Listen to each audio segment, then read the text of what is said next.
Hi friends, మాది Vijayawada gadget store. మన channel ఖచ్చితంగా ఫాలో చేయండి ఫ్రెండ్స్. రెగ్యులర్ అప్డేట్స్ వస్తూ ఉంటాయి. మన దగ్గర చాలా 1000 రూపీస్ ఐటమ్స్ అవైలబుల్ గా ఉన్నాయి ఫ్రెండ్స్. మొత్తం లేంగా చూపిస్తా చూడండి. ఈ స్టార్ గెలాక్సీ ఫ్రెండ్స్ చిల్డ్రన్ బాగా లైక్ చేస్తారు. డెకరేటివ్ ఐటమ్ ఇది. మీ నైట్ టైం బెడ్ ల్యాంప్ లాగా యూజ్ చేయొచ్చు. దీంట్లో కేబుల్ ఇస్తారు, అట్లాగే రిమోట్ ఇస్తారు బాక్స్ లో, అట్లాగే మన ల్యాంప్ ఒకటి ఇస్తారు. మనకి ఆన్ చేసి చూపిస్తాం ఇంకొకసారి. మనకి ఇట్లా నైట్ టైం బాగా అట్రాక్టివ్ గా ఉంటుంది ఫ్రెండ్స్. పిల్లలు బాగా లైక్ చేస్తారు.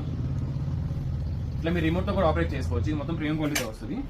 అట్లే తర్వాత బబుల్ మెషిన్ ఫ్రెండ్స్. ఇది మీ డెకరేటివ్ ఐటమ్ అయినా బర్త్డేస్ పార్టీస్ అప్పుడు యూజ్ చేయొచ్చు. ఇట్లా మొత్తం అట్రాక్టివ్ గా వస్తుంది. ఇది ఈచ్ పీస్ 1000 రూపీస్ పడుతుంది. మొత్తం ప్రీమియం క్వాలిటీ. అలాగే రూమ్ హీటర్ ఫ్రెండ్స్, మన వింటర్ వస్తుంది. బాగా యూజ్ఫుల్ గ్యాడ్జెట్ ఇది. ఇక్కడ ఐటమ్ సెట్ చేసుకోవచ్చు. మొత్తం మీరు టెంపరేచర్ మొత్తం కంట్రోల్ చేయొచ్చు. ఇక్కడ నుంచి మన హీటింగ్ అనేది వస్తుంది. ప్లస్ మైనస్ మొత్తం టైమర్ కూడా సెట్ చేసుకోవచ్చు. స్పీడ్ 1000 రూపీస్ పడుతుంది ప్రీమియం క్వాలిటీ. అట్లాగే తర్వాత వింటర్ లో కానీ మీరు బయట ఎక్కడైనా ఈజీ క్యారీ చేయడానికి కూలింగ్ ఫ్యాన్ ఫ్రెండ్స్. ఇది మోస్ట్ రన్నింగ్ ఐటమ్ మన దగ్గర. ఇట్లా ఫ్యాన్ లో 3 స్పీడ్ ఉంటుంది, మిస్ట్ ఒక 3 స్పీడ్ ఉంటుంది. అట్లే టైమర్